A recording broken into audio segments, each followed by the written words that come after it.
শুধু ভোগান্তি আর ভোগান্তি। সকাল 11টার অফিস, এখন বাজে প্রায় 12:30। তো এখন আমি জাস্ট কেবল মানে আমার গন্তব্যস্থলে এসে জাস্ট পৌঁছাইছি, এখনো উঠতে পারিনি। বাচ্চাদের স্কুলের পরীক্ষা ছিল, সকাল থেকে তো মুষলধারে বৃষ্টি, আর অলিগলি তো সব একদম ভেসে গেছে। মানে স্কুল থেকে বাচ্চাকে এখন বাসায় কীভাবে নিয়ে যাব বুঝতে পারছি না। আমি অ্যাকচুয়ালি পেশেন্ট একজন, আমার আজকে সার্জারি 12 দিন হয়েছে। আমি সেলাই কাটতে এসেছিলাম, না রিক্সা চলাচল করতেছে, পরে বাধ্য হয়ে এখানে আর কি পায়জামা তুলে হাতে জুতা নিয়ে চলাচল করতে হচ্ছে। বৃষ্টি হওয়ার সময় আমি সায়দাবাদ থেকে আমার তেজগাঁও যেতে লাগছে 3.5 ঘন্টা।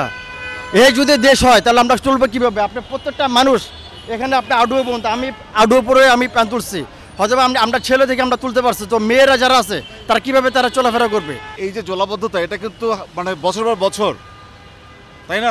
যে সিটি কর্পোরেশন থেকে শুরু করে সংশ্লিষ্ট যারা ডিপার্টমেন্ট কর্তৃপক্ষ যাদের এসব দেখার দরকার, তারা কিন্তু প্রেস কনফারেন্স করে কথা বলে, বাজেট আসে, কিন্তু সমস্যা নাগরিকের কিন্তু সমস্যা হয় না।